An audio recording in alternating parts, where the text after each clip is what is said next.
اور کتنے نوجوان ہیں جو جوانی کی دہلیز پر قدم بھی نہیں رکھے، ابھی سے اسکول پڑھتے ہوئے، کالج پڑھتے ہوئے ان کی زندگیوں میں افیون، گانجا، شراب، نشے کی عادت ابھی، جبکہ پرانے زمانے میں اگر کوئی نوجوان 30-40 سال پہلے کبھی اس کو بیڑی سگریٹ کی عادت بھی دوستوں کی غلط صحبت کی وجہ سے پینے کا شروعات بھی کرتا تھا، تو 30-40 سال پہلے اگر کسی کو بیڑی بھی شروع کرنا ہو، خریدنے کی بھی ہمت نہیں ہوتی تھی۔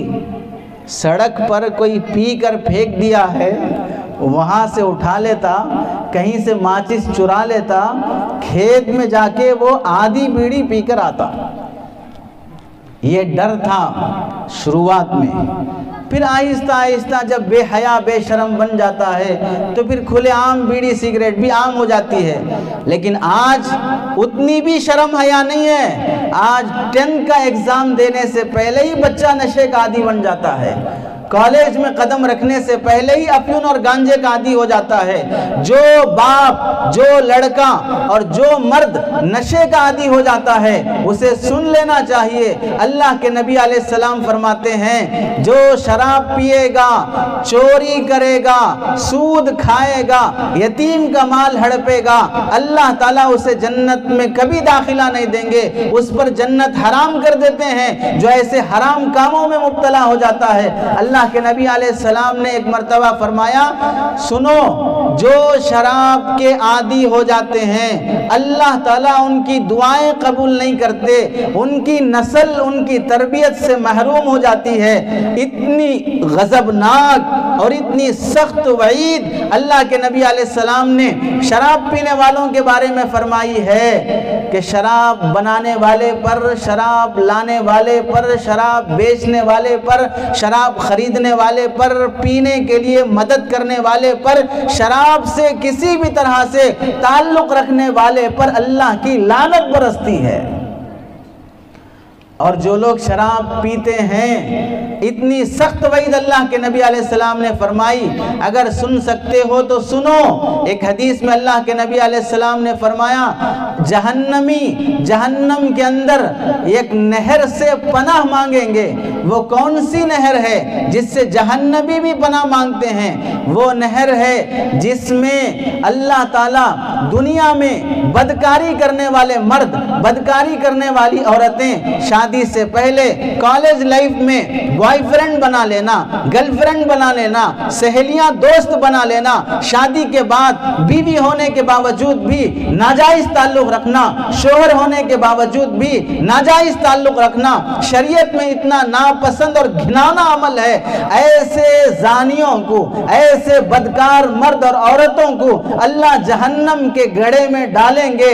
انہیں جہنم میں جلنے کے بعد ان کے جسم سے خون اور پیپ نکلے گا، وہ خون اور پیپ ان کے جسم سے شرمگاہ کے راستے سے نکلے گا، اور وہ اتنا زیادہ ہوگا وہ ایک نہر کی شکل اختیار کر لے گا۔ اس نہر سے زانیوں کا، بدکاروں کے جسم کا خون اور پیپ جو بہتا ہوگا، وہ نہر کا پانی جہنمیوں کو جب وہ پیاس سے تڑپ کر پانی مانگیں گے اس نہر کا پیپ اور خون انہیں دیا جائے گا، اور یہ جن کو دیا جائے گا وہ کون سے جہنمی ہوں گے؟ اللہ کے نبی نے فرمایا وہ جہنمی ہوں گے جو دنیا میں شراب کے عادی تھے، جو دنیا میں شراب کے عادی تھے۔ کتنی سخت وعید ہے۔ اللہ کے نبی نے فرمایا شراب سے بچو، شراب سے بچو، فَإِنَّهُ أُمُّ الْفَوَاحِشِ، ساری برائیوں کی جڑ شراب ہے، نشے کی لت ہے۔ شب قدر جیسی مبارک رات، شب برات جیسی مبارک رات جس میں اللہ تعالیٰ پہلے آسمان پر متوجہ ہو کر دعائیں قبول فرما لیتے ہیں، لیکن اس میں فرمایا مدمن الخمر، شراب کے عادی کی دعا اللہ تعالیٰ شب برات میں ہو، شب قدر میں ہو، پھر بھی اس کی دعائیں قبول نہیں کرتے ہیں۔ بچوں کا قصور نہیں ہے، لیکن جو شراب کا عادی ہو جاتا ہے، نشے کا عادی ہو جاتا ہے، کام کا چور بن جاتا ہے، بیوی کو کھیت میں کام کے لیے بھیجے گا، اپنے گھر والی عورتوں سے کام کرائے گا، دوسروں کے گھروں میں، دکانوں پر، ہوٹلوں پر، کھیتوں میں جا کر وہ کام کر کے کما کے لائے گی، اور یہ بیل کی طرح پڑا رہے گا اور اس کے پیسے پر شراب کا عادی بن جائے گا۔ بچیوں کو، جوان بیٹیوں کو دوسروں کے گھروں میں نوکر اور خادم بنا دے گا اور اس کے پیسے سے شراب کا عادی بن جائے گا۔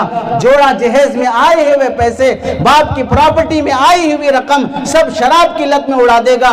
جوان بیٹی وہ مدرسے میں حافظہ بھی بن گئی، عالمہ بھی بن گئی ہے، سارے مدرسے میں اس کی تعریف ہو سکتی ہے، لیکن اچھا رشتہ اسے نہیں ملتا، کیوں؟ باپ شرابی ہے۔ جوان بیٹا وہ لائق کا بن چکا ہے، شادی کی ضرورت ہے، لیکن اسے رشتے نہیں آتے، کیا وجہ سے ہے؟ کہ باپ شرابی ہے۔ شرابی باپ کے گھر میں کوئی اولاد کا رشتہ بھی کرنا نہیں چاہتے ہیں، وجہ یہ ہے کہ اس کے گھر میں میری بیٹی سکون سے، عزت کے ساتھ نہیں رہ سکتی ہے۔ شراب کی لت کی وجہ سے اولاد تربیت سے محروم، خاندان عزت سے محروم، دولت کے بعد بھی برکت سے محروم، سارے سماج میں وہ ذلت کی زندگی جینے پہ مجبور ہو جاتا ہے۔ کتنے نوجوان ہیں ابھی سے وائٹنر کے ذریعے سے، پان کے ذریعے سے، نشے کے چاکلیٹ کے ذریعے سے، ایسے ایسے بہانوں سے وہ نشے کے عادی بنتے جا رہے ہیں کہ اللہ کی پناہ سوچا بھی نہیں جا سکتا۔ 12 سال کی عمر میں وہ شراب کا عادی بن گیا ہے، 12 سال کی عمر میں وہ گانجے اور نشے کا عادی بن چکا ہے۔ اپنی اولاد کی تربیت کرو۔ انسانوں اور جانوروں میں اللہ نے فرق جن چیزوں میں رکھا ہے، اس میں ایک فرق اللہ نے تربیت کا بھی رکھا ہے۔ انسانوں کو ذمہ داری دی ہے بچے جنم دینے کے بعد تربیت کرو، جانوروں کو ذمہ داری نہیں دی ہے کہ بچے جنم دینے کے بعد تربیت کرو۔ آج تک تم نے تمہارے گاؤں میں دیکھا کہ کوئی گدھا اپنے گدھے بچوں کو تربیت کر رہا ہو، کوئی کتا اپنے چھوٹے بچوں کی تربیت کر رہا ہو، کوئی بلی اور مرغی اپنے بچوں کی تربیت کر رہی ہو اور وہ یہ کہتی ہو بلی اپنے بچوں سے بسم اللہ پڑھ کے کھاؤ، سیدھے ہاتھ سے کھاؤ، تمہاری خالہ آئی سلام کرو، تمہارے ماموں آئے سلام کرو۔ بلی کرتی ہے اپنے بچوں کے ساتھ، کوئی جانور کرتے ہیں اپنے بچوں کے ساتھ۔ اولاد میں تربیت کا سسٹم اللہ نے جانوروں میں نہیں رکھا ہے۔ اگر انسان بچے جنم دینے کے بعد اپنی اولاد کی تربیت کی اہمیت نہیں رکھا، اور کیا وہ باپ تربیت کر سکتا ہے جو گھر آتے وقت نشے میں ڈلتے ہوئے آ رہا ہو؟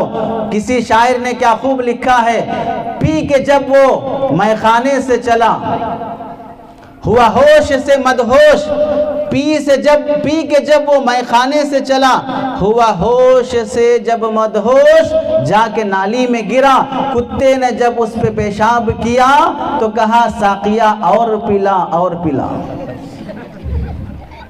پلانے والا کون ہے؟ محترم کتے صاحب۔ اب اسے کہہ رہا ہے ساقیہ اور پلا۔ ایسا باپ اپنے بیٹے کی تربیت کر سکتا ہے؟ ایسا باپ اپنی بیٹی کی حفاظت کر سکتا ہے؟ کیسے تربیت ہوگی بچوں کی جب باپ کو اپنی اولاد کے حقوق تک کا بھی پتہ نہیں ہوگا؟ اللہ نے انسانوں اور جانوروں میں تربیت کا بنیادی فرق رکھا ہے۔ حضرت ابو الاسود دویلی رحمت اللہ علیہ اپنے بچوں سے فرمایا کرتے تھے، بیٹوں میں نے تم پر تمہارے پیدا ہونے سے پہلے احسان کیا ہے۔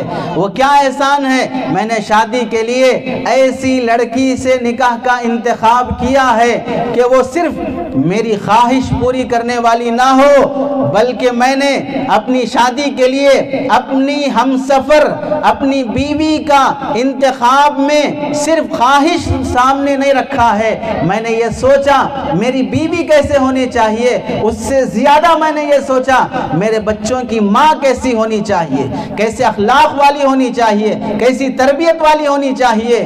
میں نے اپنی بیوی کے لیے، اپنی بیوی چننے کے لیے ایسی لڑکی کا انتخاب کیا ہے، تمہیں اپنی ماں کو ماں کہتے ہوئے فخر محسوس ہوگا۔